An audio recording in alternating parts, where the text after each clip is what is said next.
Mwenyezi na mwenye rehema, upende kusikia maombi yetu. Utubariki kwa neno lako siku hii ya Christmas katika kanisa lako la St. Mark's Koikoi. Nenda pamoja nasi kwa jina la Mungu Baba, Mwana na Roho Mtakatifu. Amen. Tuketi chini tafadhali. Wakristo wote ambao wamekusanyika hapa, muniruhusu ni wasalimu nyote katika jina la Bwana wetu Yesu Kristo. Bwana asifiwe. Amen. Merry Christmas. Merry Christmas. Hii dunia ambayo tunaishi, nataka niwaambie kuko na sikukuu nyingi sana. Kuna sikukuu ya kimila. Na iko mzee mmoja aliamini kimila ndio sikukuu. Siku ile watu walikuja kwake kwa kimila, asubuhi akapata mwingine amefanya haja kwa sahani yake. Akasema kumbe sikukuu ya kimila sio sikukuu ya kweli. Wengine wanafikiri sikukuu ni siku ya mwanasiasa.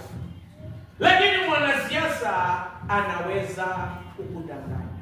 Nataka nikwambie sikukuu zote ambazo ziko dunia hii ni sikukuu ya chenye watu walifanya. Lakini leo nataka kukuambia sikukuu ya kweli.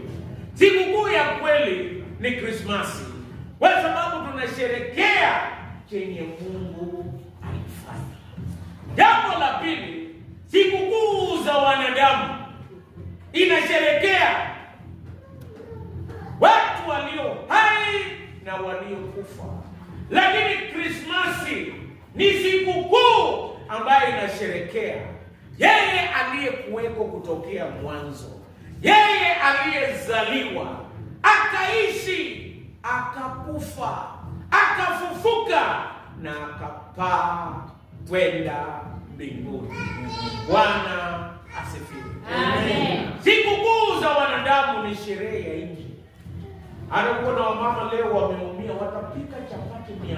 Nakwambia hapa, iko shida leo. Chapati 300 ni furaha ya nje, furaha ya chapati, furaha ya bugu, furaha ya mavazi. Lakini sikukuu ya kweli ni furaha ambaye iko ndani ya moyo wetu. Leo nataka kuhubiri kutoka kwa Injili kama ilivyoandikwa na